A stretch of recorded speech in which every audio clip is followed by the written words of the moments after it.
Thank you for taking the time today to meet with me so we can discuss our plan for our expansion to Utopia. My name is Christina Garcia and I am the HR manager.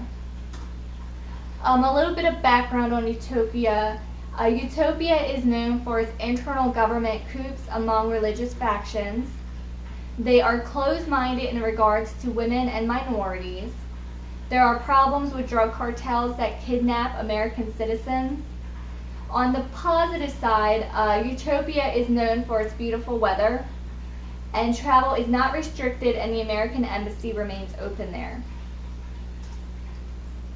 So today we're going to discuss our plan for assisting our expatriate employees to Utopia. So the first step is to discuss our recruitment and selection of staff. So in regards to internal employees, we are basically going to be looking for characteristics such as behavioral, job knowledge, and worker requirement. So behavioral, what we're going to be looking for are people who have behaved a certain way in work situations. Job knowledge, we're looking for the necessary knowledge that they need to perform the job.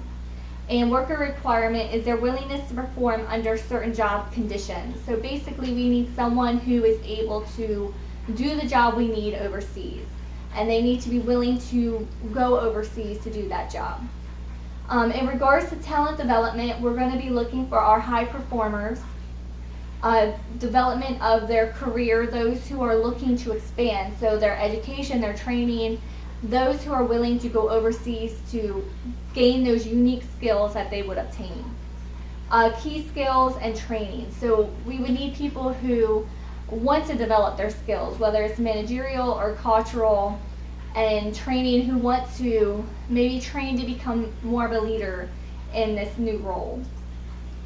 In regards to external staff, we are going to be looking at qualifications, basically qualities such as likability, learnability, and leadership.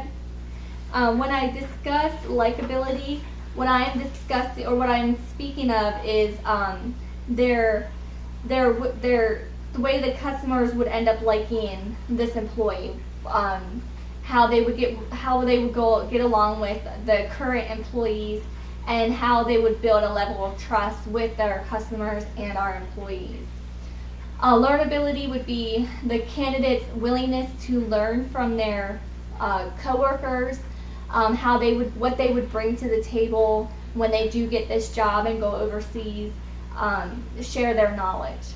And the ones with the leadership quality that we're looking for are people who show qualities of becoming an emerging leader.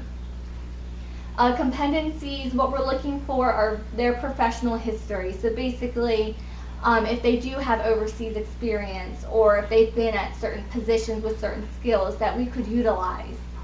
Long-term success in those roles. And their behavioral or reliability. So we basically need someone who is willing to go overseas and will actually do the term that we need the assignment for, and won't have any issues and would be able to click with the employees overseas and also that culture. Development potential, so we're basically looking for people who we could develop their skills, their intellect, their motivation, their characters and values. So we need people who we could potentially develop to be expatriate employees that we could use to go overseas more than just once. So our identification and selection of management, we basically are looking for expertise. Those who have strong KSAs, so we're looking for people who have knowledge, skills, and abilities that outshine our current employees. These would be people that we could identify as management type employees. Emotional intelligence, people skills, motivation. We need people who can motivate our employees while they're overseas, so we need someone who has that kind of skill set. We're looking for leadership qualities in those individuals, so we need those who inspire action, who know our organization, who can bring our culture from our home country over to Utopia. Those who can communicate effectively with their subordinates, those who are creative, and those who are trustworthy. Trustworthy is really important because we need that factor with not only the employees but also our customers. We would offer the training and mentoring, so we're hoping that with the training, these employees can become leaders and managers, and then hopefully the mentorship program we could initiate so that when these employees return home, they can actually start mentoring the next set of expatriate employees. One of the things that we need to point out, because Utopia is so closed-minded in regards to women and minorities, we need to add provisions for those. So for women, families with children, and minorities, I think we would need to offer them extended training. When they go overseas, they may not know what to expect, and we want them to be as prepared as possible. So I would think not only would they get the normal training that all employees would receive, but maybe something a little extra so that way when they go overseas, they're not so, they're more prepared of what they can expect. We would also want to remain in contact with these employees to make sure that their stay overseas is one that's working for them, so that they don't feel so isolated, and that they know that we're here for them and we can do what we can to make sure that they're comfortable and that they are successful. Development and support during expatriation. We would offer training, and that would be in regards to language, culture, and social adjustment. Not only for the employees, but also their families. When their families go overseas with them, it's going to be a huge culture shock, and they may not be as prepared as the employee. So we want to make sure that they are offered the training possible so that they are as comfortable as they can be overseas. This would also not only be within the employment part, but we will also need to train them on their social lives and schools, hospitals, medical information, all of that stuff that they would need to know as they're overseas, since these assignments could last for a number of years.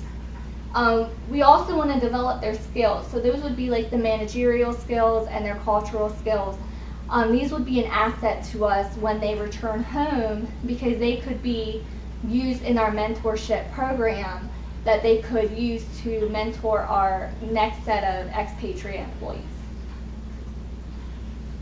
Challenges during expatriation.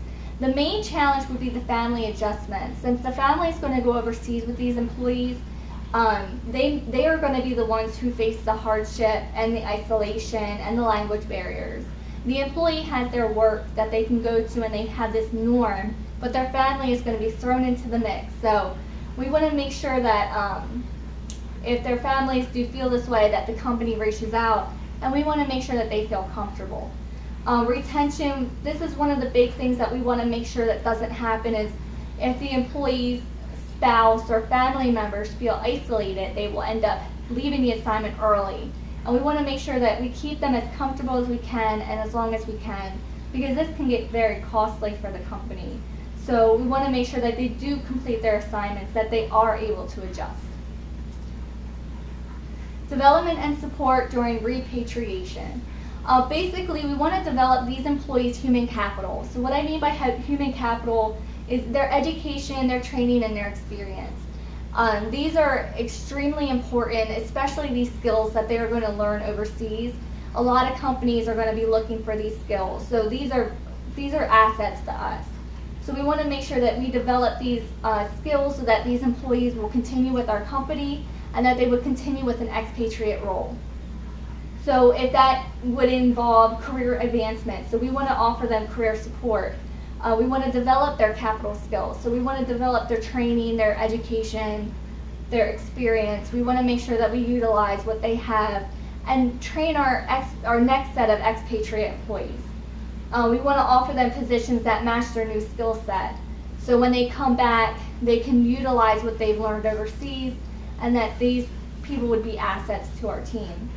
We'd also want to offer them leadership roles for the purpose of the mentorship.